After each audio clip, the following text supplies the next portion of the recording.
Entonces, de repente, todo el mundo tenía marcas de CBD, le podías dar CBD a todo el mundo, así como, dale a tus hijos CBD, dale a tus perros CBD, dale a tus amigos y a tus enemigos y a tus jefes y a todo el mundo dale CBD, ¿no? Porque el CBD es lo mejor que le ha pasado a la humanidad. Ya acabó un poco esa ola, todavía puedes encontrar CBD, todavía puedes encontrar a tu tía que dice, no, yo, mira, CBD antes de dormir 3 gotitas y me ha ayudado muchísimo para dormir, y melatonina, ¿no? O sea, sí. También, y creo que también eso es parte de, porque sí se ha democratizado también esto, y lo que sí ha ayudado el CBD es así a quitar estigmas, eso también es verdad. Hola y bienvenidos, soy Ricardo Martínez y como cada semana estamos hablando de lo irreversible en los negocios, el mundo y la vida. Estoy con Jorge Soto para hablar de un nuevo tema. ¿Qué onda, mi Rick? Sí, definitivamente un tema además sabroso. Vamos a hablar del cannabis. Es un tema que nos ha generado muchas dudas, muchas preguntas, porque al final del día es un tema medio tabú, ¿no? O muy tabú, y más en un país como México. Y de pronto te das cuenta que está transformándose por completo desde la parte normativa hasta a nivel negocio. Entonces, pues cuéntanos un poquito más de los invitados que tenemos. Fíjate que estos super invitados del día de hoy son José Francisco García y Luis Fernando Campos. Ellos son los founders de EduCannabis. Han construido una plataforma de educación y comunicación que es la más grande en Latinoamérica y actualmente es la más grande en el sector. Vienen a contarnos mucho cómo ha sido esa historia, con datos, con tecnología y cómo han estado navegando en contra de toda la censura, baneos que imponen normalmente los algoritmos y pues el estigma de la sociedad y cómo este nicho ha mutado de estar en las sombras a ser ahora un mercado de billones de dólares. Pues bienvenidos, José y Luis.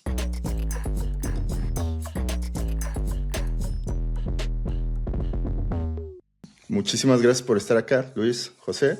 Y pues si quieren comenzamos. Creo que una de las preguntas iniciales que es, ¿por qué lo prohibido? ¿Qué es lo que los trajo a elegir esta industria? Digo, ahorita ya no es tan prohibido, pero cuando empezaron creo que estaba un poquito más complejo. ¿Nos pueden contar al respecto? Sí. Yo creo que teníamos mucho tiempo libre, güey. No medíamos lo que estábamos haciendo. No, la verdad es que ya nos contará ahorita José cuál es su perspectiva de mi Frank. Cuando comenzamos a hacer estos videos, yo estaba estudiando la carrera en biotecnología. Ya llevaba la mitad de mi licenciatura y estaba como teniendo que desarrollar proyectos cada semestre para farmacéutica, para genómica, para proteómica, para proyectos prácticos que yo pudiera ejecutar, y los había ejecutado hasta ese momento todos relacionados al sexo. Todos mis proyectos habían sido de algo relacionado con sexo, lubricantes, disfunción eréctil. Yo tenía claro que yo quería mucho dinero. Era lo único que tenía claro. Y que en el placer siempre ha habido un negocio. Yo ya llevaba años siendo consumidor de cannabis y lo llevaba haciendo como debajo del agua mucho tiempo. Y llegó un momento en donde dije, creo que me gustaría hacer algo relacionado con cannabis. Comencé a estudiar los mercados internacionales. Veía que en Estados Unidos estaban habilitando espacios de legalización en estados como California. En Oregón ya se hablaba del tema. En Canadá ya tiene una legislación. En Uruguay ya tenía la primera legislación federal. En México lo sabemos todos, es referente de cannabis a nivel global. Entonces dije, creo que esta es una buena oportunidad. Parece inminente que llegue a México. La conversación iba avanzando en medios, ya estaban cerca como convocatorias como Instituto RIA, como Canativa, que estaban impulsando el diálogo. Dije, creo que esto ya se viene y estamos muy a tiempo de ocupar este océano azul. Y yo creo que fue mucho por eso, por comenzar a apañar este espacio, comencé a dedicarle mi carrera a ese rubro. Y paralelo a eso, Frank estaba desarrollando una plataforma de marketing para distribución de contenido. Yo tenía en ese momento la incertidumbre de comunicar cosas, y fue Frank que se acercó junto con nuestro otro socio, con Jowa, a decirme, oye, güey, nos gustaría empezar a hacer contigo esto. Pues es que, a ver, justo todo empezó en pandemia. Me quedé sin chamba, estaba como un poco sin saber hacia dónde ir. Creo que le pasó esto a muchas personas en pandemia. Y con Jowa, que es nuestro otro socio, decidimos poner una casa productora o algo similar, algo lo que para nuestra cabeza significaba una casa productora también. Es importante mencionar. Pusimos ahí un estudio de fotografía, pusimos ahí 2 estudios de podcast en un hospital abandonado que era de mi abuelo, y comencé a promocionarlo con personas cercanas. Como de, oye, ¿no quieres hacer un podcast ahorita que es pandemia y nadie hace nada? Ya como que ahí comencé a tener a un par de personas que estuvieron interesadas, un fotógrafo que también ahí me comenzó a llevar sus sesiones de fotos, etcétera. Y un día Luis Fer nos contrata a Yogo y a mí para tener una entrevista. Él lo iba a entrevistar, una chava, y nos dijo, oye, pero para que sea profesional, no sé qué, no sé si ustedes me pueden como setear todo para que se pueda ver bien y se escuche bien el audio, y ya sabes, como todo esto, tratar de hacerlo lo mejor posible. Cuando acabamos la entrevista, que no salió como esperábamos, pero salió bien, yo platiqué con Joe y le dije, oye, pues mira, Luis Fer hace esto, o sea, está muy enfocado, bueno, más bien está estudiando biotecnología y enfoca mucho de sus estudios en temas de cannabis, y además el güey tiene 900 seguidores en Instagram a los cuales les gusta decirle sus fans en las historias. Entonces como que le gustaba grabarse y decir, ¿qué pasó, fans? Buenos días, no sé qué, ¿sabes? Entonces yo le dije, Yoga, deberíamos de hacer algo con él, o sea, ya se ve que le gusta hacerlo, nada más es como tratar de hacerlo un poco más profesional de lo que ya lo hace. Yoga me dijo, pues hagámoslo, digámosle, traguémosle la propuesta, se la cantamos a Luis Fer. Luis Fer nos dijo, déjenme reviso a ver si, o sea, como tiempos, prioridades, etcétera, y regreso con ustedes. No sé, una semana después dijo, va, hagámoslo, y a la siguiente semana, el fin de semana vino, bueno, fue ahí a donde grabábamos, y comenzamos a hacer Educannabis. Sin mucho más que eso, Luis Fer le llevó guiones de 2 o 3 videos. Yoga era sigue siendo el experto en el tema de la grabación, del audio, del seteo, etcétera. Y yo comencé a llevar en ese momento toda la estrategia de redes. Entonces, pues así empezamos. La verdad es que sin saber mucho qué hacer los 3 al respecto, Luis Fer sin ser nada experto en guionar, Fito Yoga sin ser nada experto en producción, y yo sin tener ni idea de qué hacía sentido para las redes sociales o cómo hacía sentido, ¿no? Lo único que me acuerdo es que abrimos un canal de YouTube y con eso empezamos. No teníamos Instagram, no teníamos Facebook, no teníamos TikTok, no teníamos nada más que YouTube, y empezamos. Y por eso es que sabemos cuándo empezamos bien Educannabis, porque fue cuando abrimos el canal de YouTube, que fue el 7 de febrero del 2021. Nos recuerda la fecha más sencilla. Y ya, fue mucho. Y también, como dice Luis Fer, no sabíamos muy bien a qué nos estábamos metiendo, ni en ningún sentido. O sea, es como, no, pues sí, nada más hablamos de eso y ya, ¿no? ¿Qué puede pasar? Ni que a las redes sociales no les guste y nos vayan a tirar las cuentas un día. Eso no va a pasar nunca. Y ya, estamos acá. Órale. Y justo, Oye, sí. Justo, ¿cómo ha sido ir viviendo esa transición? Porque tú lo acabas de decir, ¿no? Es un tema sensible, y más en redes sociales, es un tema tabú para nuestra sociedad, y de pronto, pues, ¿cómo construyes todo un canal de comunicación alrededor de un tema que estás bajo constante amenaza de que, pues, te hagan el ban o que te tiren contenido o que te limiten la distribución del mismo contenido, y además que no puedes a lo mejor pautar el contenido, no puedes pues generar publicidad o seguramente desmonetizan tu contenido? Entonces seguro por ahí han vivido todo un universo de situaciones. ¿Cómo les ha ido con eso? ¿Te acuerdas cuando nos tiraron el primer perfil, antes güey? de una expo. Estábamos a 2 días antes de una expo, antes de un WeTrade Show. Estábamos teníamos una cuenta en ese entonces, estábamos muy fuertes en ese momento en TikTok. Teníamos 300,000 en TikTok, como que nos sentíamos gigantescos, pero realmente la cuenta que más conversión daba y donde las marcas estaban apalancándose hasta la fecha es en Instagram. Porque, pues básicamente porque las personas grandes todavía les da un poquito de miedo a TikTok, y porque el click-through rate de Instagram es como más eficiente, hasta que acaban de sacarlo de TikTok Shop, pero bueno, esa es otra historia. Entonces, todos estaban en Instagram, importaba mucho la cantidad de seguidores que tuvieras en Instagram, y nosotros en ese momento teníamos como 15,000 seguidores en Instagram. Estábamos una noche antes de la expo en la casa ahí en el rancho y de repente veíamos el celular y fue así de que, güey, acaban de tirarnos Instagram, ¿no? ¿Cómo crees que nos acaban de tirar? Y dice, pues sí, nos lo acaban de tirar. Ya sabíamos nosotros que el tema del algoritmo no nos favorecía, teníamos que tener cuidado con muchas cosas, estábamos baneados constantemente. Estar en redes sociales y sobre todo tener cierta conglomeración de atención es como subirte a un escenario y que te pasen un micrófono y no sabes si el día de hoy el público van a ser niños o van a ser viejitas o van a ser personas conservadoras o van a ser personas libertinas. No sabes cuál es la audiencia que te va a tocar hoy, no sabes si te van a aplaudir o te van a abuchar, pero tienes que tener cuidado porque a lo mejor dentro de esas 10,000 personas hay alguien a quien no le va a gustar lo que estás diciendo y a lo mejor ese alguien es el dueño de la plataforma. Entonces tienes que tener muchísimo cuidado con ese tipo de cosas.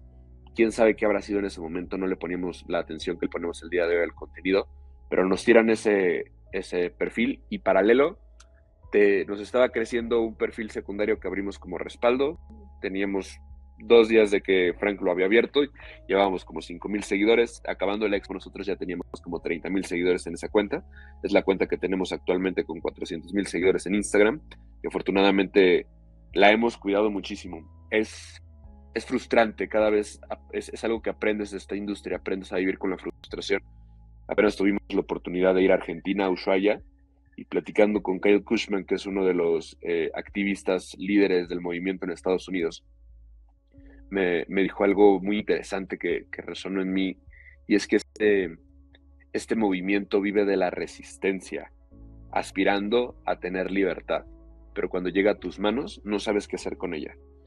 Y me pareció muy curioso porque él vivió la prohibición en Estados Unidos, bueno, no vivió la prohibición en Estados Unidos, pero vivió ese momento en que era ilegal la marihuana en Estados Unidos. Este güey es un cabrón que estuvo en Nueva York toda su vida y que cultivaba mota de manera ilegal y se la vendía a sus amigos de manera ilegal y construyó un imperio de esto de manera ilegal en Estados Unidos. Kyle Kushman es de estos activistas OG que marchaba y que fue de los pocos que nunca metieron a la cárcel. Nos cuenta que un día le marcan por teléfono y le dicen, ¿ya viste lo que pasó en California? ¿Qué pasó en California? Es legal la marihuana. Y que ese día él vendió su casa, él vendió su coche, le dijo a su esposa que si lo quería acompañar, chido, y si no, ahí nos vemos. Le marcó a sus hijos y les dijo, ya me voy a California a vivir de mi sueño de manera legal. Llegó a California y nunca más pudo volver a vender marihuana, porque no es viable. Porque si no eres un corporativo canadiense gigantesco, no es viable hacer estas cosas. Entonces comenzó a vender cursos, comenzó a hacer una comunidad, contenido en redes sociales y ahora Kyle vive de eso, ¿no? De ser periodista. Pero me parece muy interesante porque las personas que nos siguen el día de hoy realmente quieren aprender de lo que estamos haciendo, realmente tienen esa incertidumbre, realmente se sienten oprimidas, realmente se sienten confundidas y es que nadie valora un porro de marihuana hasta que tienen un familiar enfermo de cáncer. Es en ese momento en el que dices, wow, era un pendejo pensando en el estigma y pensando en que la gente es miserable, porque la gente no está peleada con la marihuana, está peleada con la idea de miseria que está asociada a la marihuana. Entonces, al principio peleábamos mucho con eso y Frank me prohibió responder las redes sociales porque yo me clavaba mucho y me pegaba muy emocionalmente en los comentarios. Ahora es él, así, cada que vean a alguien burlándose de otra persona, es este cabrón que está echándole tierra a alguien en Facebook. Yo realmente ya no me meto en los comentarios porque sí te lastima, o sea, porque dices, güey, estoy haciendo las cosas bien, soy una buena persona, trabajo, güey, no estoy haciendo nada ilegal. Qué mal que haya gente que solo porque tenía tiempo venía a criticarnos, que las redes sociales no tengan el respaldo ni la infraestructura como para explicarnos cuáles son las reglas, porque no es como que esté prohibido y nos expliquen por qué, solamente sabemos que está prohibido porque vemos que se tiran los perfiles y tenemos que cambiar la manera en que decimos las cosas. No se dice marihuana, nosotros le decimos brócoli mágico, no enseñamos ciertas cosas, no escribimos ciertas cosas, el audio, todo se trata de manera distinta, todo nuestro equipo es un equipo de análisis del algoritmo, es un equipo de curación del contenido, y era muy frustrante vivir con eso, pero eventualmente haces las paces también con eso y te das cuenta que no puedes ir convenciendo a todo el mundo de lo que tú piensas que está bien, solamente puedes hacer las cosas que tú crees correctas y esperar que las personas que piensan similar a ti te vayan encontrando. Eso es lo bueno de Internet. La gente te va a encontrar. Y Francisco, o sea, con esto que cuentan y en este nicho de resistencia tan complejo, buscando esta neutralidad del contenido, ¿cómo lo han convertido en estrategia de contenidos? Creo que parte de la magia de lo que han estado haciendo es esa transición, ¿no? De cómo encontrar tanta resistencia y dentro de esa resistencia el tener que hablar con neutralidad, ¿cómo lo traduces a una estrategia de contenidos que sea para todo público, ¿no? Porque creo que igual, o sea, en redes, no sé si es un tema de algoritmos, ¿cómo le han hecho? ¿Cuál ha sido ese punto clave en ustedes que dijeron, oigan, creo que ahí está el punto ideal para estar con esa neutralidad y para seguir resistiendo, ¿no? Porque creo que, digo, me comentan que ya casi van a ser 5 años, pero creo que esa resistencia no va a dejar de existir, ¿no? ¿Cómo le han hecho ahí? Mira, realmente ha sido una evolución a lo largo del tiempo. Porque, como les platicaba hace rato, empezó esto sin saber qué estábamos haciendo en cuanto a redes. O sea, todo ha sido un tema empírico, ha sido un tema de aprender, de ir viendo, aprendiendo y apagando cosas para que funcionen o no funcionen. En cuanto a la narrativa que llevamos en Educannabis, algo que nos funcionó mucho al principio y que hacía, desde mi punto de vista, que nuestro perfil se hiciera un poco más neutral, es que la mitad del equipo era consumidor de cannabis y la mitad del equipo no era consumidor de cannabis. Entonces era como un tema de, ¿sabes qué? Creo que esto ya se está yendo más para allá, esto no está tratando de educar a los que no saben, esto ya está hablando, ¿sabes? Es como que entre la mitad y mitad nos poníamos un poco la balanza para no tampoco irnos a un extremo ni al otro. Eso al principio, sobre todo. Después comenzamos a crecer, comenzaron a llegar más personas al equipo. Buscamos hacer este tema. Algo que procuramos mucho en Educannabis es profesionalizar lo que estamos haciendo todo el tiempo. Profesionalizar lo que estamos haciendo en Educannabis todo el tiempo. Y con profesionalizar nos referimos a, ¿sabes qué? Aquí hay una lista de palabras prohibidas, estas no las podemos decir en redes, estas sí. Esto lo vamos a grabar así, la edición tiene que ir de esta forma, ¿sabes? Como que eso nos ha estado llevando a lo largo de los años para saber si esto lo decimos, seguramente nos van a tumbar el perfil. Si esto no lo decimos, seguramente estamos safe. Entonces ha sido un tema de aprender literalmente a surfear el algoritmo. O sea, aprender cuándo está bien, cuándo está mal, cuándo sí decirlo, en qué contexto. Si haces una edición muy perra, seguramente el algoritmo lo va a tomar más profesional. Si solamente sales en cámara y comienzas a enseñar marihuana sin tu mano, probablemente no los van a tumbar porque creen que lo vamos a vender. Entonces, han sido cosas que hemos aprendido sobre las redes y que al día de hoy pues sí nos ha hecho pues bastante expertos en eso, sinceramente. Ya muchos otros creadores del tema se acercan con nosotros, oigan, ¿qué estamos haciendo mal? ¿Por qué me han tirado la cuenta 8 veces? Oye, a nosotros afortunadamente no las tiraron una porque aprendimos de esos errores y hemos cometido más, pero esos otros que hemos cometido no nos han tirado la cuenta afortunadamente. Entonces nada más ha sido un tema de ir iterando sobre la marcha. Oye, y este tipo de situaciones... Ya. Sí, justo, creo que es mucho de... Sí, este tipo de situaciones, por ejemplo, hablamos ahorita de Instagram que tienen 400,000 seguidores, pero ni siquiera su cuenta más grande, o sea, TikTok tienen 1.2 millones de seguidores. Entonces, estaba viendo también que en YouTube tienen como 150,000 seguidores. A ver, a nivel de YouTube, creo que es un volumen gigantesco, porque YouTube es, creo que, o probablemente la cuenta más difícil de incrementar a ese volumen, ¿no? O sea, ¿a qué se enfrentan con eso? Porque justo seguramente hay un montón de personas que, así como tienen estos haters, también tienen personas que seguramente los están reportando todo el tiempo, ¿no? ¿Cómo surfeas eso? O sea, ¿cuál ha sido ese aprendizaje? Además de lo que ya mencionaste, José, pero ¿cómo le haces para evitar que todo ese ruido no tenga un efecto negativo en tus cuentas y en tus canales de comunicación?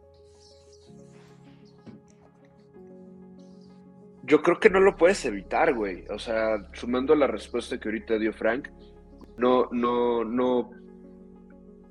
es que nosotros tratemos de ser neutrales y no es que nosotros le hablemos a todo el mundo. O sea, nosotros ya decidimos que esa es la batalla que no queremos pelear. O sea, nosotros no le hablamos a todo el mundo. Nosotros tenemos 5 buyer persona que se hicieron a través de un ejercicio de targeting después de revisar los universos en los que queremos existir. Hay una estrategia profunda de redes sociales detrás de esto, una estrategia de marketing, una estrategia de brand. Tienen todos nuestros, o sea, sabemos quién es el bro curioso, sabemos quién es el Willy Wonka, sabemos quién es el Baby brócoli, sabemos quién es, o sea, y los tenemos catalogados y sabemos cómo se ven y sabemos que comen el baby brócoli, o sea, sabemos qué hacen, qué comen, qué no comen, cuáles son sus dudas, tenemos un mapa con cada uno de ellos, tenemos su descripción y sabemos a quién no le estamos hablando y sabemos a quién le vamos a tocar los dedos cuando estemos diciendo las cosas y estamos bien con eso. Tenemos mucho cuidado de cómo lo hacemos. Todos los procesos en YouTube, que creo que es la única plataforma en la que yo todavía no suelto el guionaje, porque todo lo demás ya hay un equipo especializado que lo hace incluso mejor que yo, la parte de guionado en verticales. YouTube es la única que yo no he soltado, porque me fascina guionar en YouTube, creo que es una de las cosas que más disfruto y es el espacio donde tengo más tiempo para ñoñar. Soy una persona a la que le gusta ñoñar del contenido que estamos sacando. Me veo muy rudo, pero en realidad soy muy ñoño y por eso estudio biotecnología. Entonces es un espacio muy lindo para decir las cosas que yo creo que importan. Y un poco de lo que dices es que nosotros tratamos de ayudarle a la gente que necesita ayuda y a los que no, pues no nos importa. O sea, sabemos que va a estar ese comentario, sabemos que alguien nos va a reportar, sabemos que va a haber gente tirándonos hate. Y es como, ay, sí, güey. O sea, mientras no nos volteemos a ver, son gente hablándole a la pared. Y eran gente hablándole a la pared cuando teníamos 5 seguidores y son gente hablándole a la pared ahorita que tenemos 2,5 millones. Pero finalmente es que le demos la importancia que merecen las personas que están dando importancia a lo nuestro. Y sea a favor o en contra. Hay muchas veces personas que nos tiran hate y que solamente quieren atención. Los haters son los fans número 1. Nos da mucha risa que de repente la gente así de que no, ya estás loco y eres un maldito marihuano y que no sé qué y y Frank les contestaba, porque además siempre les contesta como con sarcasmo, les contestaba y les ponían ellos así de que me mandas un saludo. Entonces es un poco esta lucha por atención que existe en redes sociales, que antes era como, bueno, sigue siendo, me imagino, como muy presente en plataformas como X, como Twitter. No es como que estemos en todas las plataformas, también hemos aceptado qué luchas no vamos a pelear y cuáles sí, y se trata mucho de eso, que decidamos a quién le estamos dando nuestro tiempo y nuestra atención, porque también hay personas que están dispuestas a cambiar de opinión. A mí, de los mensajes que más me gusta responder son de señoras cachondas, no es cierto, son de señoras que se acercan a decir, oye, güey, pues mi hijo fuma marihuana y dice que no es un problema y yo veo que mi hijo es una buena persona, pero no sé si es cierto. Y yo veo que tú hablas del tema, no sé, estoy mal, está mal mi hijo, lo debería anexar. El primer mensaje que respondí, me acuerdo, yo era coach de fútbol americano en la Náhuac, de infantiles, y llegó una señora, Nieves se llama, ya la voy a comenzar a quemar por todos lados. Llegó Nieves y me dijo, oye, es que yo mandé a Santi a Canadá a estudiar la prepa y después echó un año sabático allá para perfeccionar el francés y el inglés y regresó y ahora mi hijo fuma marihuana y no sé qué voy a hacer y estoy muy preocupada y que no sé qué. Yo lo mandé a Canadá que aprendiera cosas del primer mundo y regresó ahora siendo un maldito drogadicto. Y yo, Nieves, pues aprendió cosas del primer mundo, güey. Perdón, pero pues en Canadá es legal, güey. Tu hijo era mayor de edad, tu hijo podía acceder a un porro de marihuana y pues ahora tu hijo fuma marihuana, güey. Así como pudo haber aprendido a chupar, así como, ¿tu hijo toma? Pues sí toma. ¿Por qué no te espanta eso, güey? Tu hijo toma azúcar, mi hijo toma azúcar, ¿y por qué no te espanta eso, güey? No es la sustancia, es la dosis. Es la dosis lo que puede ser peligroso. No pasa nada si te chingas un vaso de Coca-Cola. A lo mejor si te chingas 8 vasos de Coca-Cola los próximos 5 años pasa algo, güey. No pasa nada si te prendes un gallo. A lo mejor si te prendes un gallo 3 veces al día durante los próximos 5 años pasa algo y no es como que te vaya a dar cáncer o algo así. De hecho, que la cannabis es de las sustancias menos nocivas como sustancia per se, pero los hábitos que generas alrededor de ella es lo que puede comenzar a volverse nocivo para tu estilo de vida. En este sentido, justo en toda la parte de... pues justo de comunicación, estaba leyendo apenas que Stanford, en Stanford Business están planteando pues justo mucho de la problemática del crecimiento de la industria, ¿no? Y hay 2 motivos. Uno es la falta de publicidad o la limitación respecto a la publicidad, y el otro es la falta de apoyo en crédito, ¿no? Entonces no tienes la banca y no tienes la publicidad. ¿Qué representa eso económicamente en una industria de miles de millones de dólares? O sea, por ejemplo, escuchaba uno de tus videos, Luis, y hablabas de cómo no se permitió que hubiera anuncios en el Super Bowl sobre temas de cannabis, ¿no? Entonces, ¿qué impacto está teniendo eso en la industria? ¿Cómo afecta a que haya una mayor, digamos, democratización del tema? ¿Y cómo afecta también a la industria en que pueda crecer? Ahí sí, si me permites, creo que esos mismos problemas son oportunidades. Suena súper cliché, emprendedor, chavito bien, pero es la verdad. O sea, justo Educannabis está aprovechando esa Lo Educannabis está eres, bebé. aprovechando esa oportunidad, al menos en cuanto a publicidad. Nosotros hoy tenemos la plataforma del tema más grande de habla hispana, hablando en Educannabis como el concepto en cuanto a seguidores. Entonces, si tú tienes una marca desde Nueva York, como nos ha pasado hasta Argentina, que no puede tener este tema de publicidad en ningún lado, pues buscas en donde sí. Y estos creadores, como nosotros, somos esas plataformas en donde sí se puede, en donde nosotros lo tratamos de hacer de esta forma distinta para que pueda estar en las redes, para que pueda funcionar bien, para que a la gente le guste y para tener impacto. Entonces, obviamente nosotros no somos un banco, nosotros no le podemos prestar dinero a la industria, pero lo que sí podemos hacer es anunciarlos. Entonces Educannabis se vuelve este foco, porque no importa si Educannabis está en México, Educannabis tiene presencia en todos estos países y nos han buscado, bueno, hemos tenido patrocinadores, literal, marcas en Nueva York, como un Planet of the Vapes, aquí dándole publicidad, hasta Argentina, como un Lion Rolling Circus, que son papeles para forjar. Y son empresas bien puestas, gigantescas, con procesos, con muchos años, o sea, serias, que están dispuestos a poner dinero en la mesa para publicidad o para movimientos o para cosas, pero necesitan haber este tipo de personas que estemos dispuestos a tomarlo con buenos proyectos, haciendo las cosas bien, y al menos en nuestro caso con anuncios que funcionan, orgánicos, que no parecen que es un anuncio al principio hasta que dijiste, puta, ya me comí un anuncio, pero estuvo bueno. Fue cine. Entonces, pues bueno, ¿no? Esto es como lo que tratamos de hacer o lo que buscamos en Educannabis en cuanto a esto. Sí, además de eso, el trip financiero, como dice Frank, güey, esto es una oportunidad. Esto es una oportunidad para quien pueda tomarla, tristemente. ¿Qué va a pasar? Monopolios, güey. Eso es lo que está pasando. Así, eso es lo que está analizando Stanford. Oye, güey, no tengo dinero para crecer esta madre, ¿cómo le voy a hacer para crecerla? Pues le tienes que vender tu alma a los canadienses. El día de hoy así funciona. Le tienes que vender tu alma a Canopy Growth.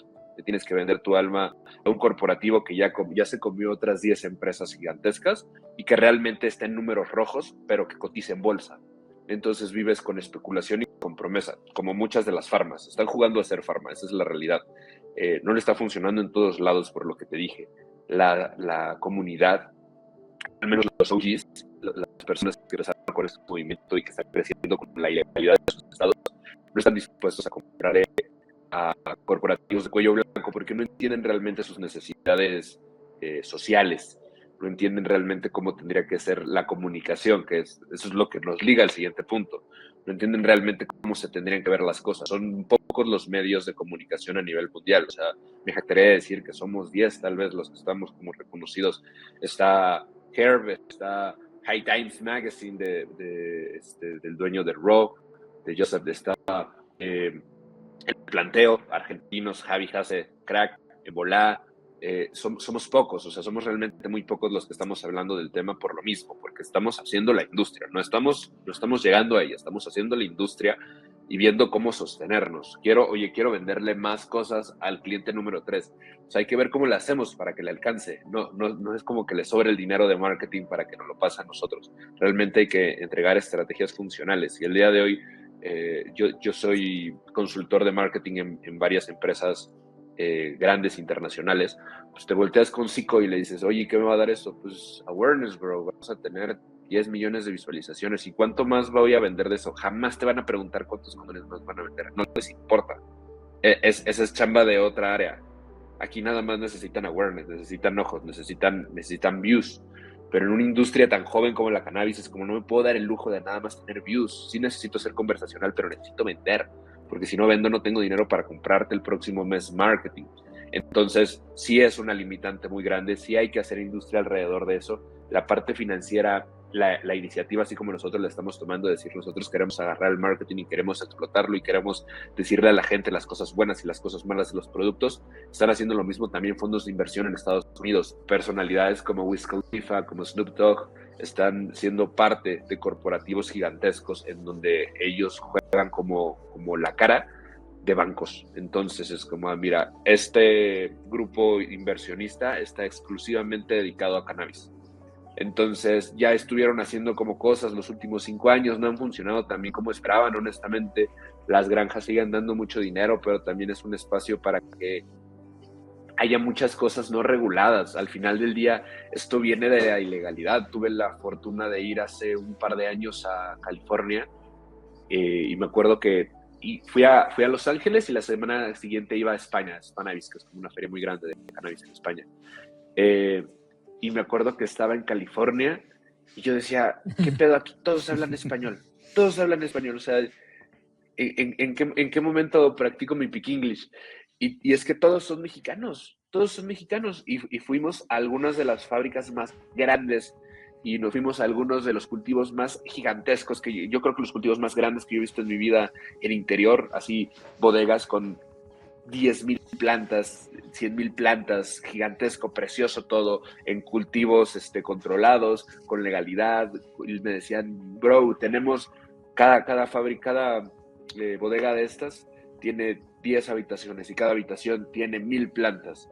Y tenemos como esta 17 en Los Ángeles, solamente para venderle a la gente de Los Ángeles. Y somos una de las 30 marcas que hace esto aquí en Los Ángeles. O sea, es gigantesco. Hace un momento estaban hablando del tema de los fondos de inversión y creo que ahí hay preguntas muy interesantes. Hablando de este nicho y de cómo pueden invertir estos fondos en empresas emergentes, ¿qué modelos son los que han visto ustedes que han tenido muchísimo mayor éxito? O sea, un e-commerce, nuevas formas de cultivo, no sé, ahí cuéntenos.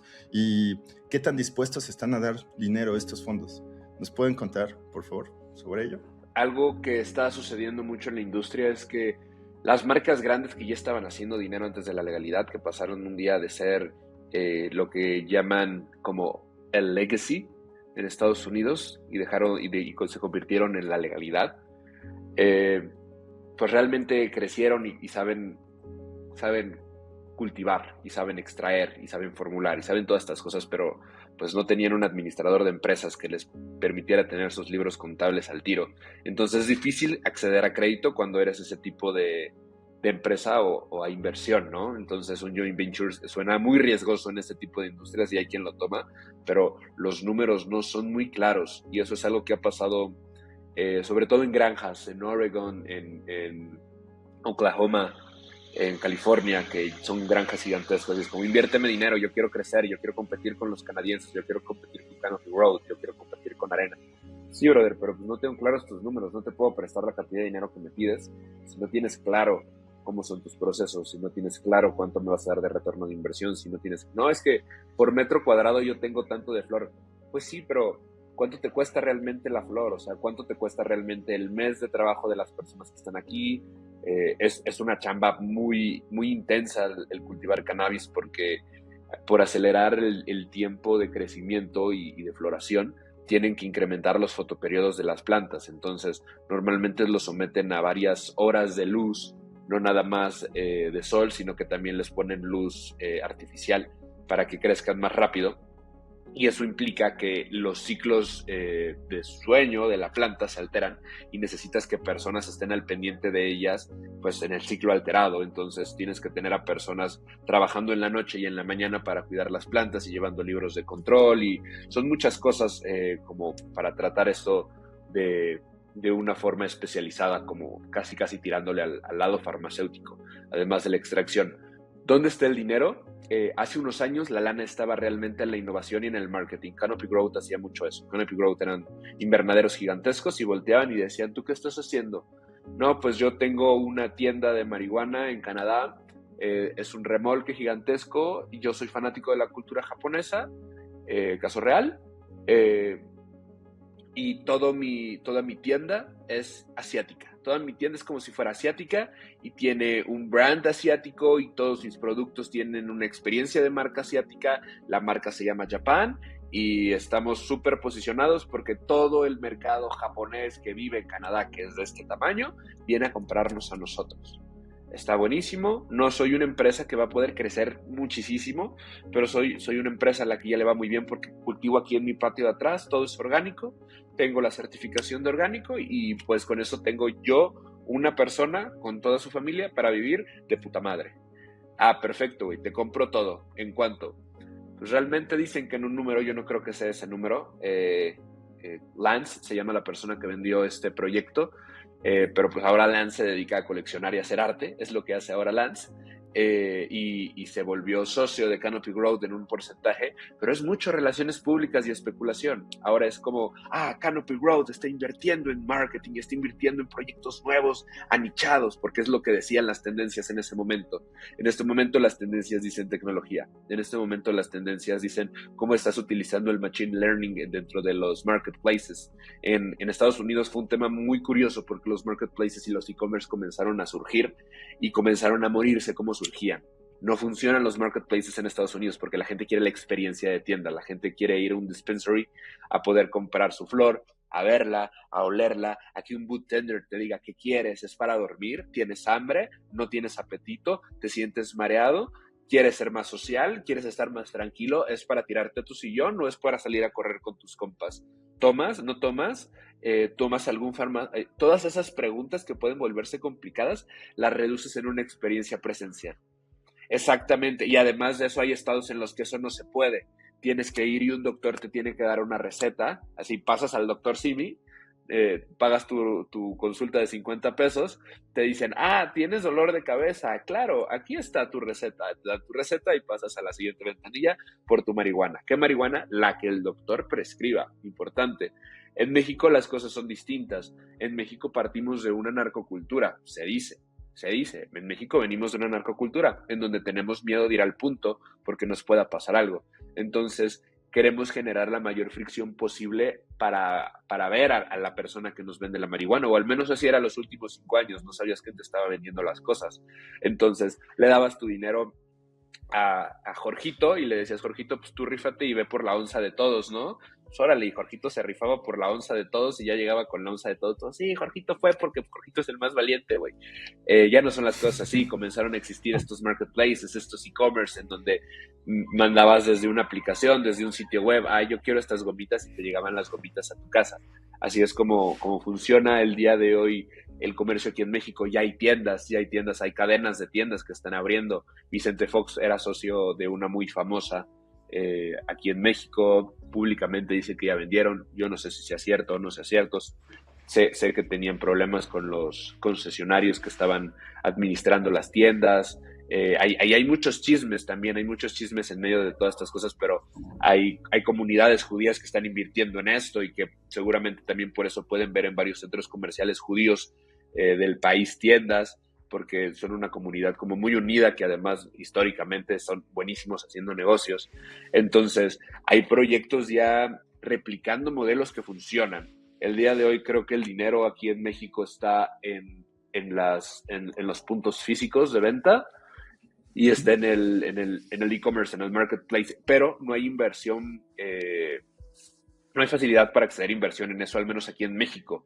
En Estados Unidos, te lo digo porque estoy ayudando a una empresa justamente a aplicar a un fondo en Estados Unidos hace algunos años y era complicado. En Estados Unidos las cosas son diferentes, pero también depende mucho del estado en el que te encuentres, porque como no hay una legislación federal, tampoco hay facilidad para acceder a fondos, pues a fondos federales de inversión. Entonces, todos son fondos privados, son inversión privada, mucho capital de riesgo y en este momento yo creo que lo que más le están invirtiendo es en temas de investigación, que es lo que va a hacer que cambie todo. Eso va a hacer que cambie todo. Ya cuando hay investigación, sobre todo de universidades como Stanford, como UCLA, todos estos pioneros en el tema de cannabis, Sí. las cosas cambian porque hay data, porque ya no suena tanto riesgo cuando hay un artículo científico que respalda el por qué estás haciendo las cosas, invirtiendo en farma, invirtiendo en salud, invirtiendo en suplementación, invirtiendo incluso en, ¿cómo se llama? En el tema lúdico, pero ya tienes data, ya sabes realmente qué es lo que quiere la gente, cómo quiere la gente, cómo le estás dando un producto sin riesgo o cuál es el riesgo que está asumiendo la gente al consumir este producto. El día de hoy es en eso en donde están poniendo los pesos y los centavos, además de que las empresas que están creciendo por sus propios medios crecen a una velocidad ridícula. La industria de cannabis está creciendo a pasos agigantados y muchas veces también pasa eso que dicen, ¿sabes qué, güey? No quiero tu dinero, está muy caro tu dinero. Me quedo con el mío y en 5 años tengo lo que te estoy pidiendo prestado, en 2 años tengo lo que te estoy pidiendo prestado. Entonces las empresas están comenzando a crecer en una velocidad exponencial. Algo que me he dado cuenta yo también en esta industria es que depende del tipo de regulación que te toque como país. Acá en México, la típica frase, tan lejos de Dios y tan cerca de Estados Unidos. Entonces, si bien es cierto que es diferente la industria en Estados Unidos, como lo mencionaba Luis Fer, la regulación en México, o al menos todo apunta a que va a ser muy similar a lo que está pasando en Estados Unidos o lo que está pasando en Canadá. O sea, parece que vamos hacia allá. Pero justo como decías Luis Fer hace rato, tuvimos la oportunidad de ir a Argentina el año pasado, en octubre. Fuimos con otros grupos de creadores de contenido, fuimos a la Expo Cannabis de Argentina, etcétera. ¿Y qué nos dimos cuenta? O al menos yo que me di cuenta. Me di cuenta que allá la regulación va mucho más enfocada a un tema de autocultivo y salud. Es decir, allá hay permisos para que la gente pueda sacar su permiso y que pueda cultivar sus plantas en su casa. Entonces, ¿qué convierte esto? Esto hace directamente que este tipo de regulación no se base tanto en que vayas a un dispensario a comprar marihuana, literalmente. Eso acá en Argentina, y nos dimos cuenta, tanto Luis Fer como yo, que allá son una locura los growers. O sea, los growers, los growers son las personas que cultivan. Allá son rockstars los growers. Y por consiguiente, ¿qué son los productos más importantes o de los más importantes? Todo lo relacionado a fertilizantes, a temas de productos para crecer tus plantas en tu casa.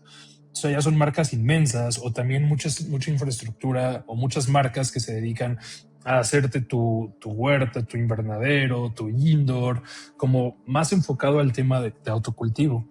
Entonces, como era el año antepasado, yo no fui, pero también Educannabis Luis Fer tuvo la oportunidad de ir a España. Y en España también es diferente el tipo de industria que se está llevando a cabo. Simplemente en España, no sé si lo sepan, pero las personas que consumen tabaco habitualmente, cigarro, Marlboro, etcétera, no compran cajetillas. Usualmente compran el tabaco y compran papeles para forjar, ¿sabes? Y se arman sus propios cigarros. Y esto hablando de una industria que es el tabaco. Ahora, en la marihuana, por supuesto, va de la mano hacia allá. Los papeles para forjar, las fábricas más grandes de papeles están en España, OCB y no me acuerdo cómo se llama la otra. Entonces, depende mucho el tipo de regulación que esté ocurriendo en tu país, es hacia donde la industria más se va a mover. Regresando a lo que decía Luis Fer, creo que bastante acertado porque, otra vez, nosotros estamos al lado de Estados Unidos. Seguramente nuestra regulación va a ir muy similar a la de Estados Unidos. Todo el tema justo lo que mencionan, marketplaces, dispensarios, como todo es manufactura de los productos para venta al público. Todo eso va a estar ocurriendo en México porque es lo que está ocurriendo con Estados Unidos y porque así nos pasa en todas las industrias, no solamente en esta.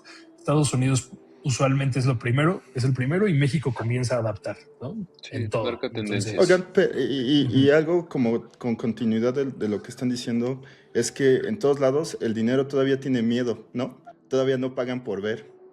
Creo que se están apenas generando los datos, los números de los modelos de negocio, como para que ya ahora sí llegue alguien y diga, órale, va, ¿no? Creo que con lo que nos cuentan está muy claro que eso está sucediendo. No han mencionado el tema de deporte y eso me genera como también un par de dudas. En el deporte, tanto en Estados Unidos como aquí y en América Latina, también está de la misma forma que ahorita está el dinero, o sea, está un poquito este tema de miedo. ¿Qué estatus tiene con el deporte el cannabis? A nivel público está bien posicionado. De hecho, una de las empresas de CBD más importantes en relaciones públicas es la de David Beckham. Así el exjugador de fútbol y sex symbol de Armenia Exchange. Ese güey es dueño de una empresa de CBD.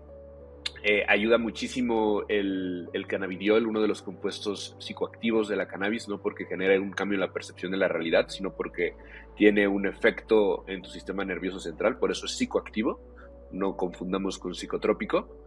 Es muy bueno para la inflamación, es muy bueno para el descanso y es muy bueno también para casos de epilepsia con resistencia a fármacos. Entonces, ese es uno de los productos que más se impulsa a nivel global. A través de los últimos años también se ha entendido que tiene que ir de la mano con su hermanito el THC, que es la oveja verde de la familia de los cannabinoides, porque tiene algo llamado efecto séquito. Entonces incrementan los dos efectos cuando están las moléculas juntas, que es algo que se conoce como full spectrum. Y el full spectrum se ha utilizado en muchísimas de las industrias deportivas a nivel global, lo que ha forzado a ligas como la NBA o como la UFC a legalizar la presencia de cannabinoides en el antidoping. ¿Por qué? Porque pues, tus superestrellas fuman marihuana, brother.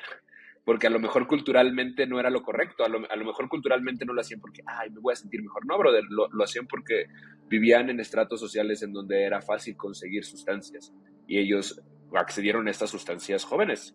Así, it is what it is. Pero también tienes a un Nate Diaz en la UFC que abiertamente tiene su línea y su marca de cannabis. Y él vende porros. O sea, Nate Diaz tiene su marca de porros. Y Conor McGregor tiene su marca de porros. Y así tienes a varias figuras en el básquetbol, tienes figuras en diferentes deportes. La actual dueña del récord de 100 metros planos, no recuerdo su nombre, pero es una americana, a quien encarcelaron en Rusia en las Olimpiadas porque llevaba una pluma de wax, porque ella es consumidora de cannabis. Y la encarcelaron en Rusia y fue un tema y la soltaron y se regresó y no estuvo en las Olimpiadas anteriores. Hubo un pedo gigantesco porque la gente fuma marihuana.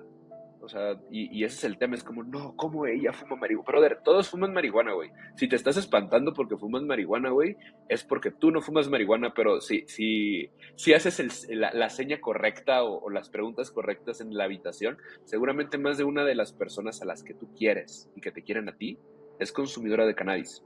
Y eso no lo hace una mejor persona, ni lo hace una peor persona. Simplemente es uno de los hábitos que tiene en su vida, es uno de los ingredientes en la ensalada de su vida, el brócoli mágico.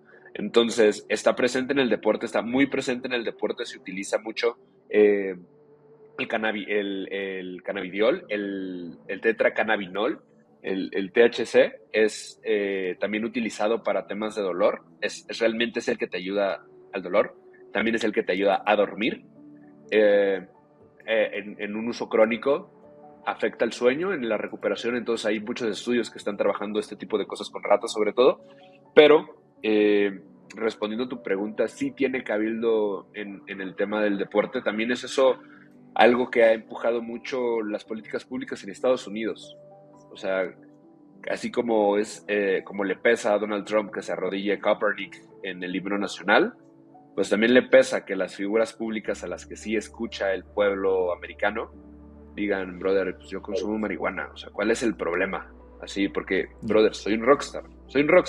Yo soy un rockstar con el balón, así como hay un rockstar con el micrófono. Y adivina qué, los dos fumamos mota. ¿Cuál es el problema? Ese movimiento social ha impactado mucho en los Estados Unidos y el discurso de Donald Trump también ha cambiado mucho en los últimos meses. Se acaba de firmar recientemente el acuerdo para cambiar de clase 1 a clase 3 la cannabis, porque estaba en el mismo universo que la heroína. Ya no está en el universo de la heroína, ya está en el universo del tabaco, pero al final del día también tienen soberanía los estados independientes de Estados Unidos, entonces cada uno dice si se puede o no se puede en su país. Nuevamente, volteamos a ver mucho Estados Unidos porque es lo que impacta directamente en la inmediatez de nuestro país. Tratamos de que las cosas sean distintas porque no es el mejor modelo de legalización el que tiene Estados Unidos. Está muy jodido. El mejor modelo de legalización, el modelo más funcional con evidencia científica, es el modelo de Uruguay.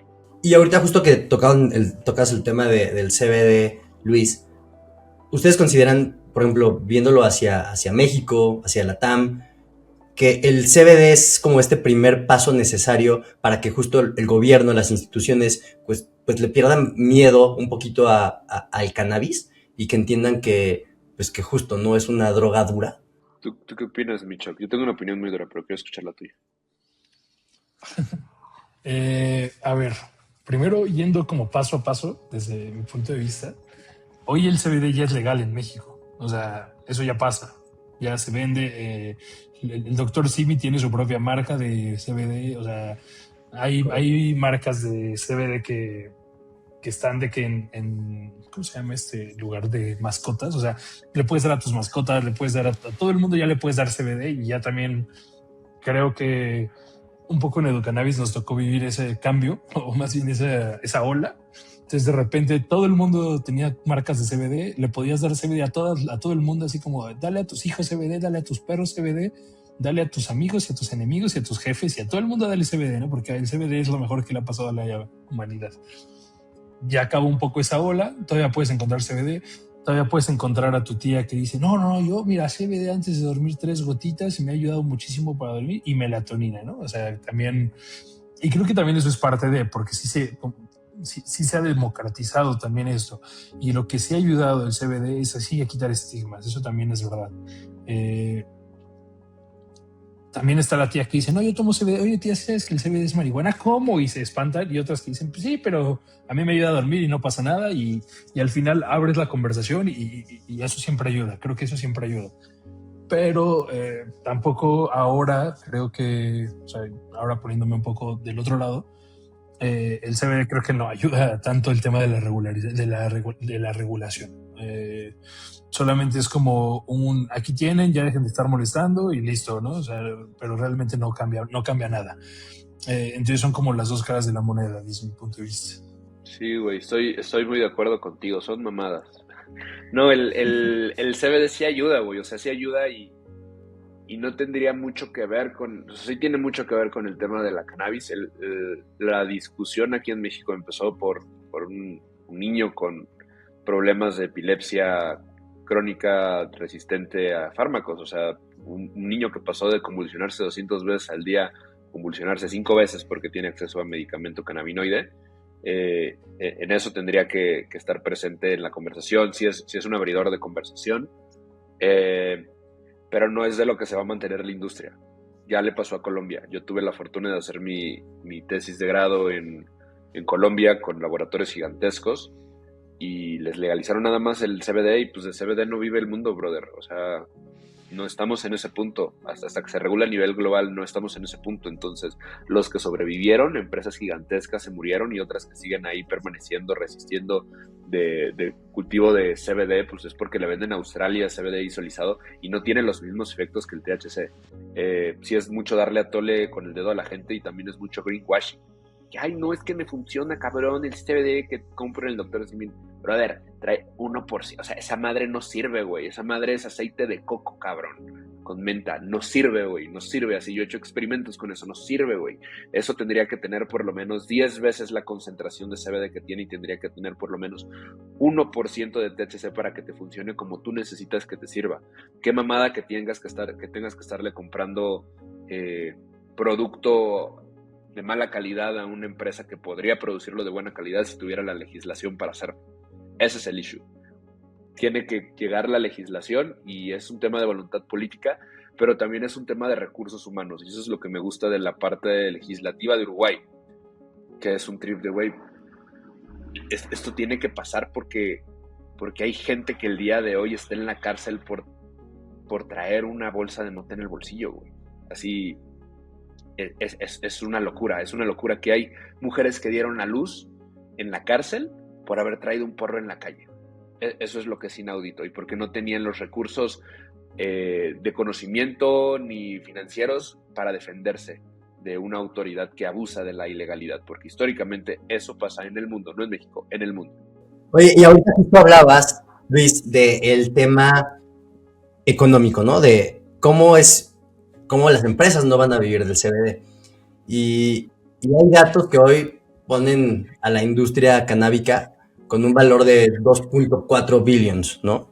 Y que se espera que en los próximos 4 años va a llegar a 3.3 billions. O sea, prácticamente va a subir, va a incrementar, ¿no? 1,000 millones.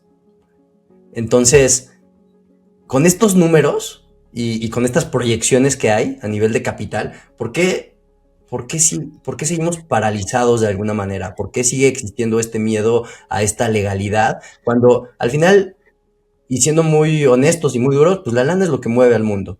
Y de pronto, pues la gente sabe que vamos para allá. Pero aún así hay una resistencia fuerte del tema. ¿Y esto por qué es? Por la reputación que pueda tener una persona, por lo que eso, o sea, y hablando también hasta de la parte política, ¿no? O sea, si alguien dice, ¿sabes qué? Sí lo voy a legalizar, ¿eso qué implicación tiene? Entonces, ¿ustedes cómo lo ven? Vas, Frank, antes de que me pongan conspiranoico. A ver, yo antes de que te pongas conspiranoico, voy a tratar de ser no conspiranoico. Pues creo que un poco de lo que dices, Jorge. Al final del día es una industria que genera mucha lana en el mundo, en México también. Pero también es una industria que naturalmente tiene mucho tabú encima.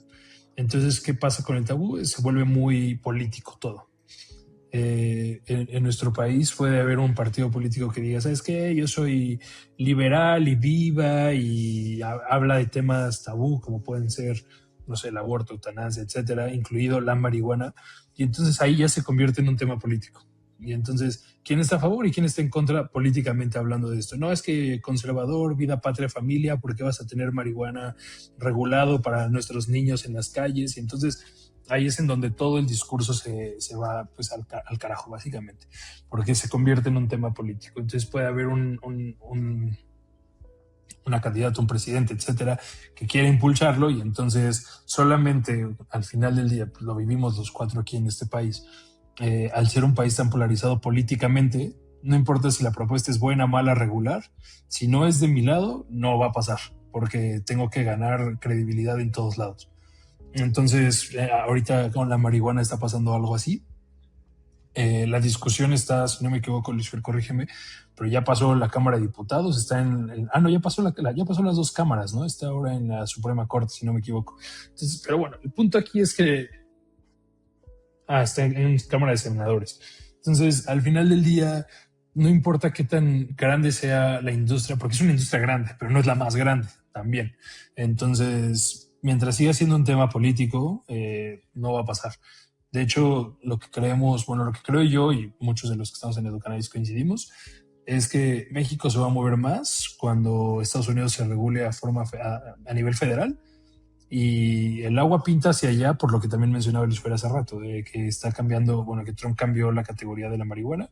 Entonces eso podría ser un indicio de que está preparándose para regular a nivel federal y eso podría impulsar a que México regule a nivel federal también. Pero, pues sí, eso es lo que eso se aplicó en diciembre, ¿no? Luis Fer ya puede ser conspiranoico. Eso se aplicó en diciembre, ¿no? Y se espera que eso pasó hace vigor en abril, ¿no? Sí. Este cambio que hizo Trump. Sí, acaba de pasar hace 2 minutos literalmente. También fue una movida política, obviamente.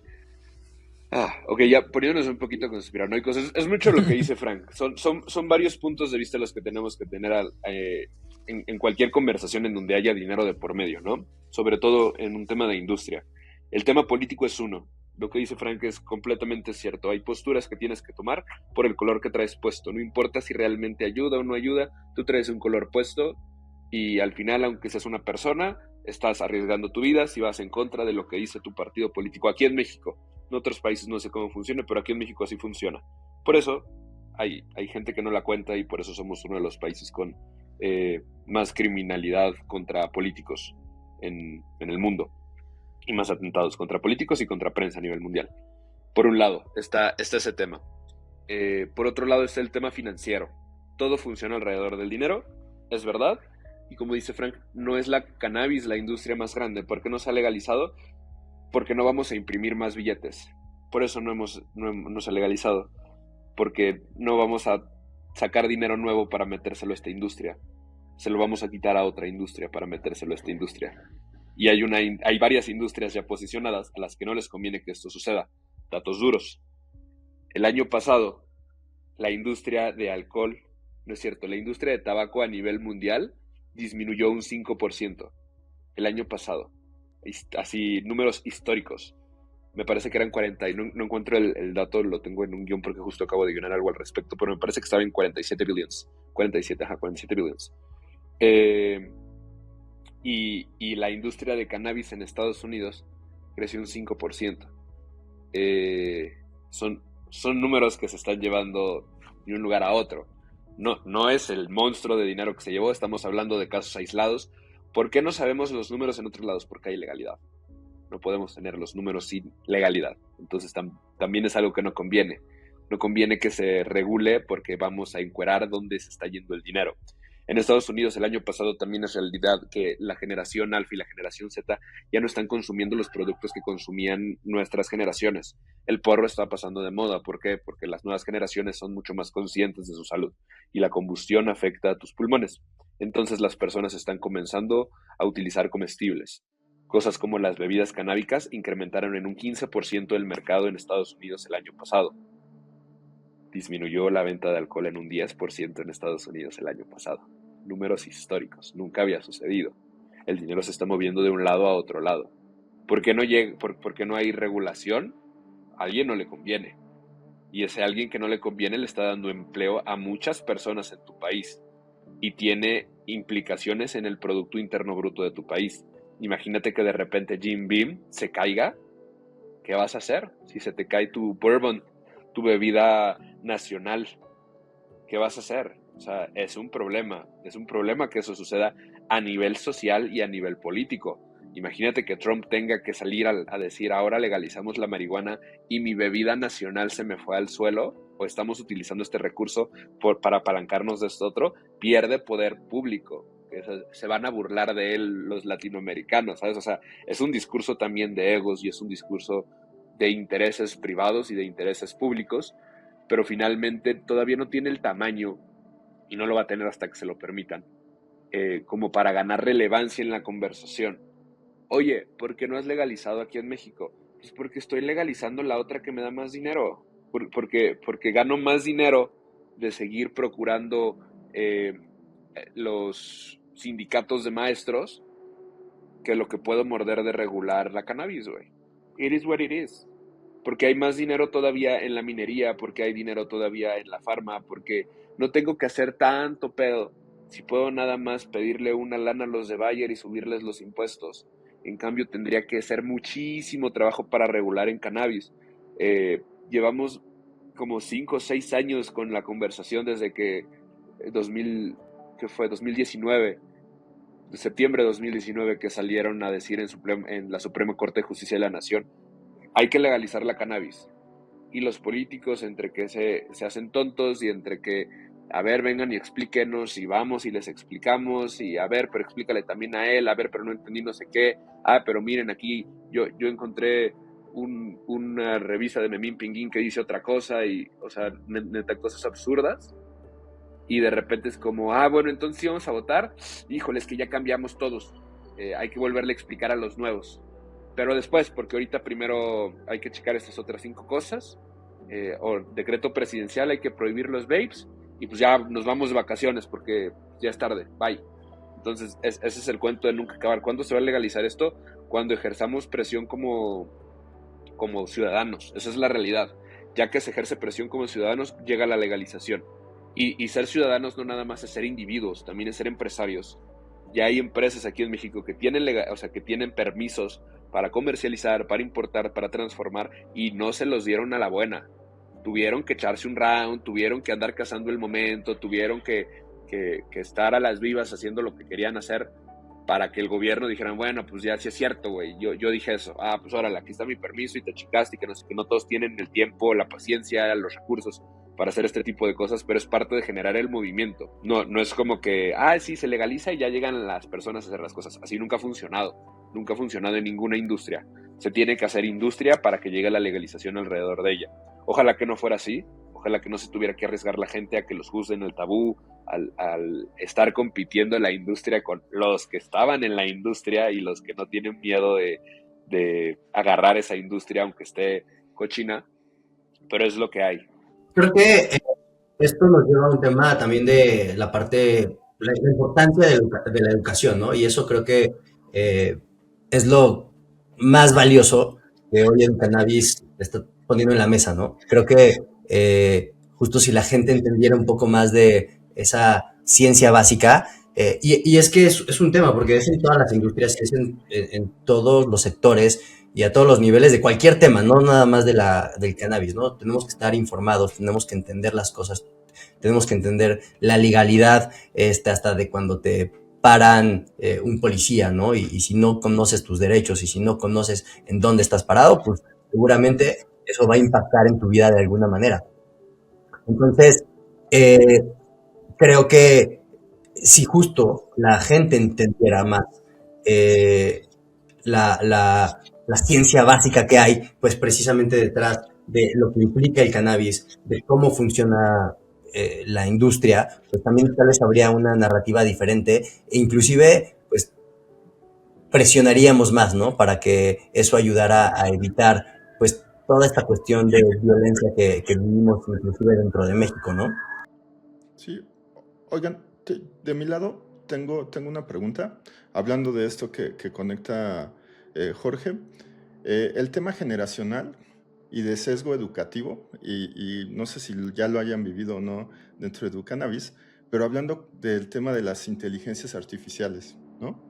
Están las tías que, como bien decíamos, ya están consumiendo algo, están todas las nuevas generaciones, y viene la IA, y luego te pone este canal que principalmente te ayuda a saber. No sabemos si a veces lo que nos entregan las IAs es lo más correcto, si está sesgado. ¿Cómo están pensándolo atacar desde Educannabis todo este tema de este nuevo foco de preguntar? Porque al final del día, si hablamos del tema de consumo y nos contabas hace rato, Luis, de que las personas les encanta llegar a un lugar y educarse para comprar, ahora tienen estas herramientas que si bien te dicen de qué van las cosas, pero en definitiva tienen un sesgo. ¿Cómo lo atacan ustedes desde Educannabis?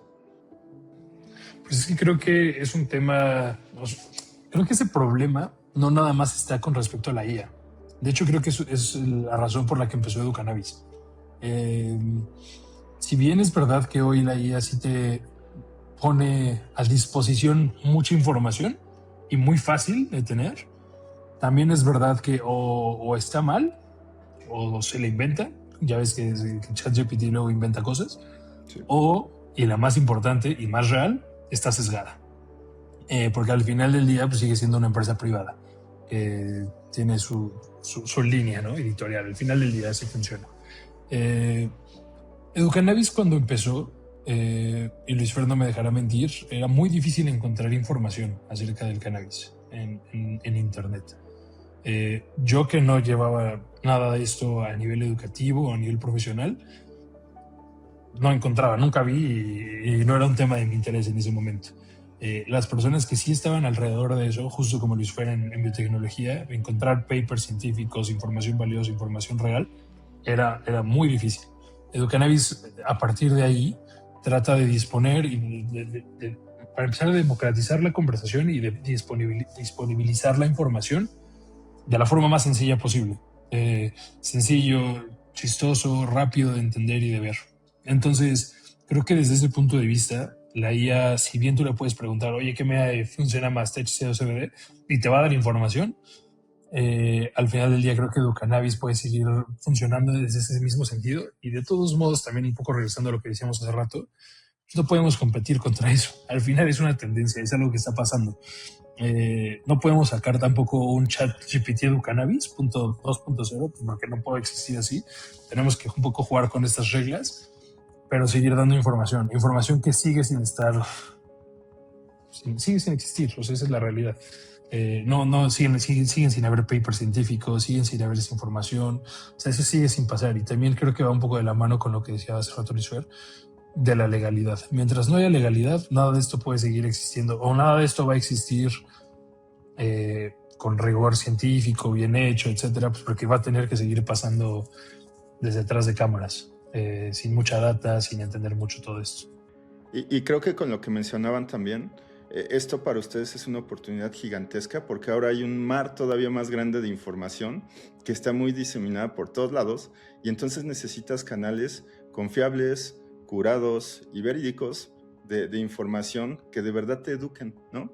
Y creo que ahí es donde Educannabis está haciendo un trabajo excelente y la verdad, así, felicidades con el trabajo que han estado haciendo y ya me queda súper claro cómo están viendo este tema. Como ahorita lo decía, al final creo que la educación es lo que va a transformar el mundo siempre. Tenemos en México, en la TAM, muchos problemas, pero la educación definitivamente es una herramienta que nos pueda ayudar a elevar la conversación. Y lo que están haciendo Luis, José, es espectacular.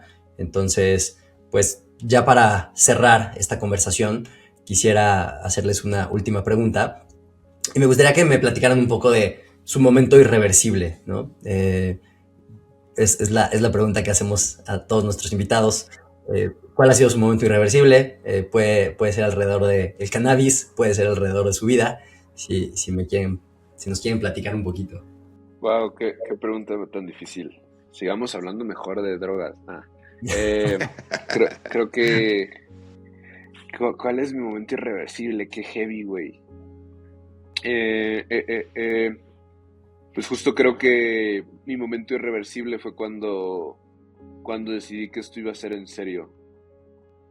O sea, porque al principio, o sea, he hecho la cantidad de locuras y de proyectos que se te ocurra. Tú has visto muchos de ellos, tú has visto fracasar muchos de ellos, pero sí existió un momento que recuerdo bien en mi casa. Estaba solo, estaba como en una de mis muchas crisis de identidad y de saber de qué se iba a tratar el resto de mi vida. Y entendiendo, me había comido un brownie mágico, estaba pasando mal. Y es que justo este viaje, esta pálida, normalmente es porque no estás bien contigo mismo, no está bien tu set and setting, el espacio en donde estás o el momento en el que estás contigo mismo te orilla a tener esta conversación incómoda que no tuviste sobrio. Y yo estaba teniendo esa conversación incómoda conmigo y me estaba preguntando, ¿realmente quiero hacer esto? ¿Realmente quiero ser una figura pública a costa de lo que va a implicar que la gente sepa que consumo marihuana? Porque no voy a hacer esto nada más para que tengamos 10,000, 5,000, 100,000, 1,000,000 de seguidores en redes sociales. O sea, no me mueve suficiente la fama como para hacer esto por fama. Si voy a hacer esto, si vamos a hacer esto, va a ser para generar un impacto a nivel nación. Y eso implica meterte en problemas. Y eso implica arriesgar tu vida en un tema como estos, en algo que nosotros consideramos periodismo. Sí implica eso. Y sí es un riesgo, y sí es cerrarte de puertas, y sí es cerrarte de relaciones, y sí es alejarte de amigos porque tienes que estar trabajando, porque, digo, suena ridículo, pero es como, puta, pues no, muchas veces no tenemos tiempo para tener amigos o para tener pareja, para ver a la familia, porque tenemos que ir a la feria, y como no hay feria aquí en México, pues hay que ver dónde hay ferias, y pues si hay en Argentina, hay que ahorrar para ir a Argentina, hay que ahorrar para ir a España, hay que ahorrar para ir a Berlín, hay que renunciar a cosas, hay que trabajar de noche porque esto no paga suficiente como para que nosotros vivamos de esto, hay que tener un trabajo y los socios hacemos esto por amor al arte, hay que crear cultura en el equipo que contratamos. Es un sacrificio muy grande y en ese momento, a mis 20 años, yo dije, sí, esto es lo que quiero y no nos vamos a frenar hasta que podamos hacer una diferencia en nuestro país.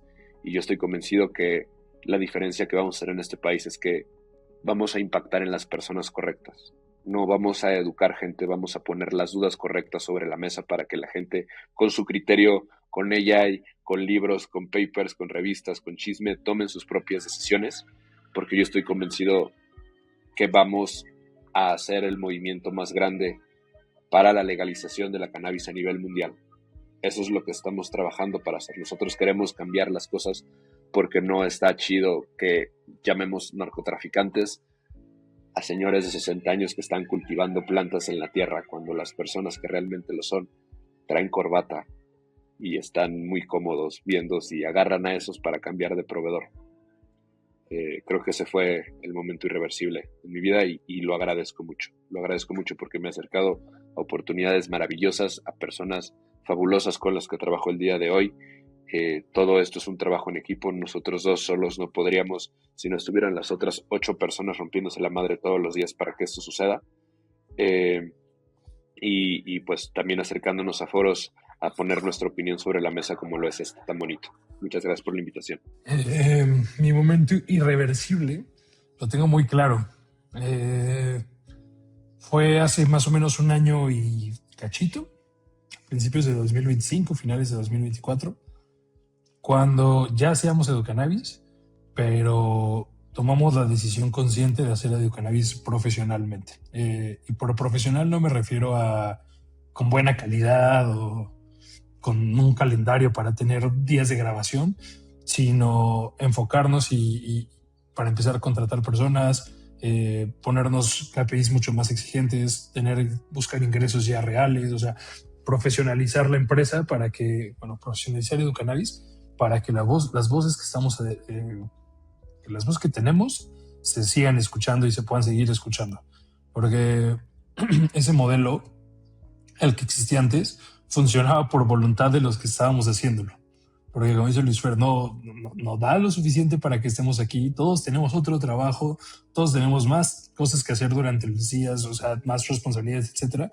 Y era un tema de voluntad. Entonces hace un año más o menos dijimos, ok, creo que estamos en un momento en donde tenemos que hacerlo bien. Y creo que ese fue mi momento irreversible y también el momento irreversible de Educannabis, hablando por Educannabis un poco.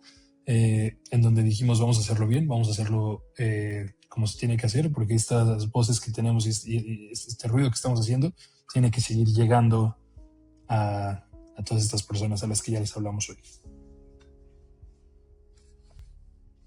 Espectacular, espectacular. Y pues nada, Luis, José, les auguro y les deseo todo el éxito. Esto, ahorita hablaba Luis de 2 millones y pico de personas que lo siguen. Estoy seguro que serán muchos más. Entonces, pues muchísimo éxito, abrazo y pues esto fue Irreversible. Tomar acción es irreversible. Si encontraste ideas de valor en este episodio, compártelas con ese amigo que necesita escucharnos.